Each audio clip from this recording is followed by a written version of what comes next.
Salut à tous, c'est Alex Whisper, j'espère que vous allez bien. Aujourd'hui, on se retrouve pour mon top 5 MOC FIFA 15 Ultimate Team. Je ferai une vidéo pour chaque poste, bien entendu. Et je vais présenter ça sous forme de mini-review afin que cela soit le plus complet possible. Donc avant de commencer, je précise que c'est un top 5 personnel. C'est-à-dire que ce sont mes avis et que je vous oblige absolument pas à être d'accord sur tout ce que je vais dire. Et voilà, donc on commence, je vais vous montrer les nominés. C'est-à-dire tous les joueurs que j'ai testés à ce poste et qui sont susceptibles d'être dans ce top 5. Et voilà, donc si vous voulez faire des pronostics pour savoir qui sera dans la vidéo, vous pouvez mettre pause, vous pouvez regarder en détail. Et voilà, on commence direct, sans perdre de temps, c'est parti.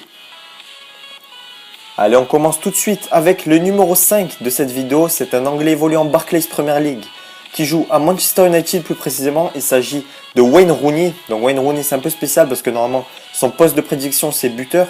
Mais le poste qui lui convient le mieux à mon goût est MOC. D'ailleurs beaucoup de gens l'utilisent en MOC.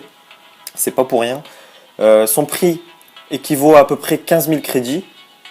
Ses stats sont pas mal du tout. On peut voir un 87 de tir, un 87 de physique, un 82 de passe ou encore un 83 de dribble. Au niveau stat in game, c'est très intéressant, surtout en ce qui concerne la frappe.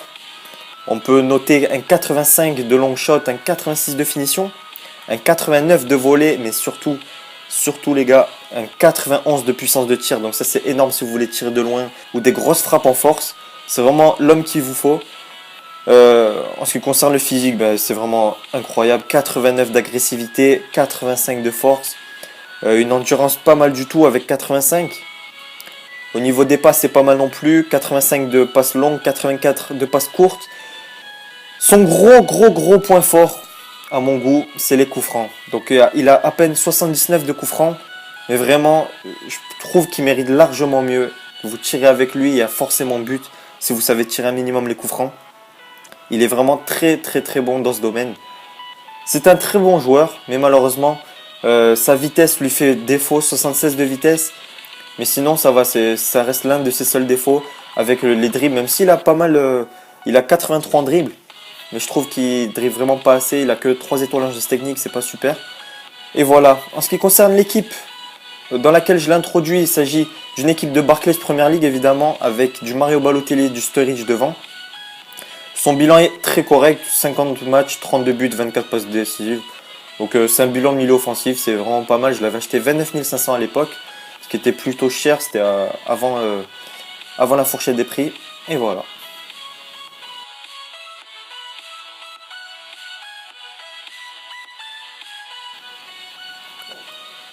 On enchaîne avec le numéro 4 de cette vidéo. Il s'agit d'un Brésilien évoluant en Liga MX à Querétaro. Il coûte 800 crédits. Il s'agit de Ronaldinho. Donc 800 crédits, c'est vraiment abusé pour un joueur de ce calibre. Il est vraiment exceptionnel comme dans les précédents opus. C'est vraiment un gros coup de cœur.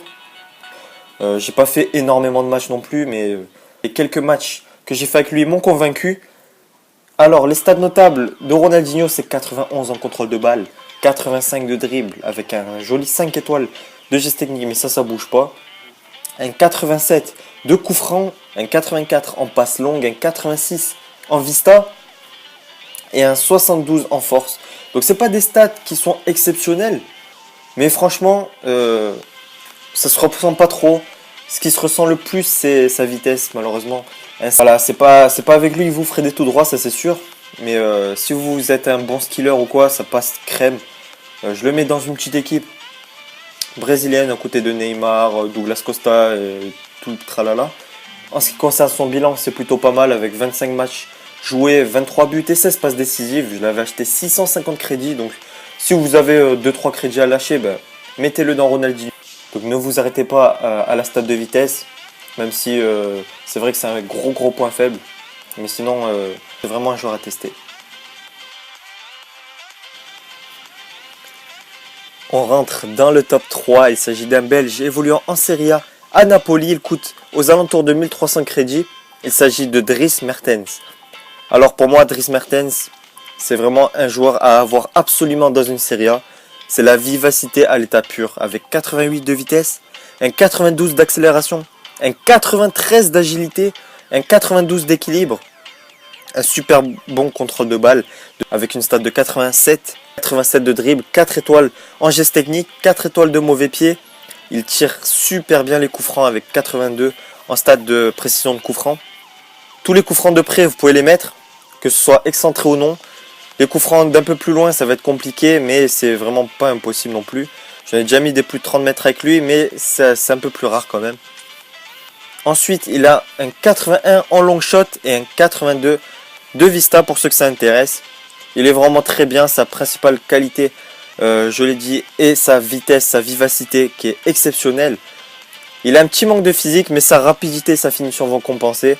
Voilà, donc en ce qui concerne l'équipe dans laquelle je l'introduis, c'est une équipe bien évidemment de Serie A avec du Doumbia, Vidal, Ibarbo ou encore Baldedia Keita.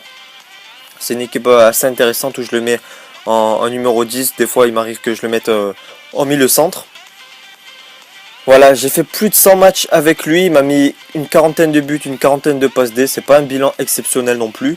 Mais quand vous aurez besoin de lui, il sera au rendez-vous. Donc moi je l'ai acheté 1600 crédits. Franchement, si vous avez les crédits, c'est vraiment un joueur à avoir dans une Serie A.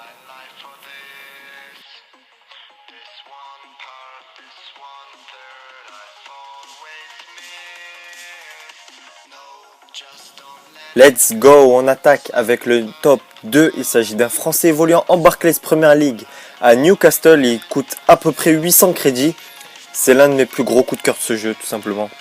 Je ne l'avais pas trop testé dans les anciens FIFA, mais dans celui-là, il est explosif. Il s'agit de Rémi Cabella. Donc Cabella, c'est simple. C'est exactement le même profil que Dries Mertens.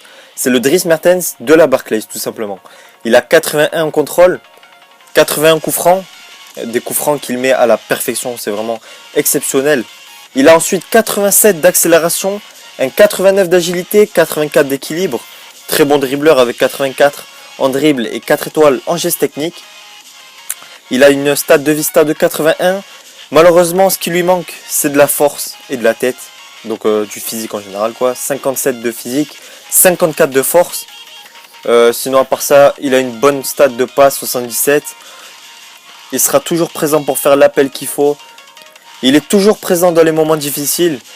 Soit je le mets dans une équipe de Barclays Premier League avec Ramirez et Sturridge, soit je le mets dans une équipe de France avec Lacazette et Sissoko. Donc voilà, en ce qui concerne son bilan, il est pas énormissime. 157 matchs, 58 buts, 60 passes D. Je l'avais acheté 1400. Je vous conseille vivement de le tester si ce n'est pas déjà le cas.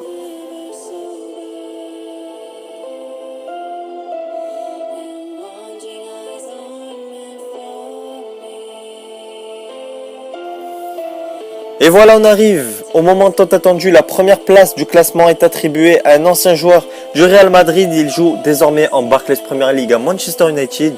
Il est argentin. Il s'agit d'Angel Di Maria. Alors Di Maria, je l'ai payé 45 000 crédits. Il est de très très loin mon préféré à ce poste sur FIFA 15. Ça, il n'y a aucun doute là-dessus. Il est ultra rapide. 90 de vitesse, 90 d'accélération, 90 d'agilité. C'est un excellent dribbleur avec 87 de dribble, 4 étoiles en geste technique, 81 en passe longue, 82 en passe courte, une puissance de tir exceptionnelle avec 88, une frappe dans l'ensemble très intéressante, 79 de tir, c'est plutôt pas mal. En long shot, il a 79, en contrôle de balle, c'est très bon, 86. En ce qui concerne le coup franc, j'ai pas trop kiffé, je tire pas trop avec les gauchers. En ce qui concerne son positionnement, c'est très très bon, 84 de positionnement, un 83 de vista qui lui permet d'être toujours là où il faut. Donc Angel Di Maria, c'est un joueur très complet. Ce qui lui manque malheureusement, c'est son pied droit qui est catastrophique. 2 étoiles en mauvais pied. Voilà, s'il y a un seul défaut que je peux lui trouver, c'est vraiment celui du mauvais pied. Sinon, je le trouve super complet. Il est très très bon. En ce qui concerne l'équipe, je le mets aux côtés d'Agüero, de Ramirez, d'Ashley Young, Willian, tout ça. Le bilan que j'ai avec lui est pas mal du tout. 100 matchs. 71 buts, 61 passes D, donc c'est un bilan d'attaquant de pointe tout simplement. À l'époque, je l'avais acheté 111 000. Depuis la fourchette, il coûte vraiment plus cher du tout. Vous pouvez l'avoir environ à 45 000 crédits. Et voilà, donc c'est mon joueur préféré à ce poste. Si vous ne l'avez jamais testé, je vous invite vivement à le tester si vous avez les moyens. Et voilà. Et voilà, c'est tout pour moi. J'espère que cette vidéo vous aura plu. J'espère également vous avoir donné envie de tester ces joueurs si ce n'est pas déjà fait. On se retrouve très vite pour une prochaine vidéo. Salut tout le monde!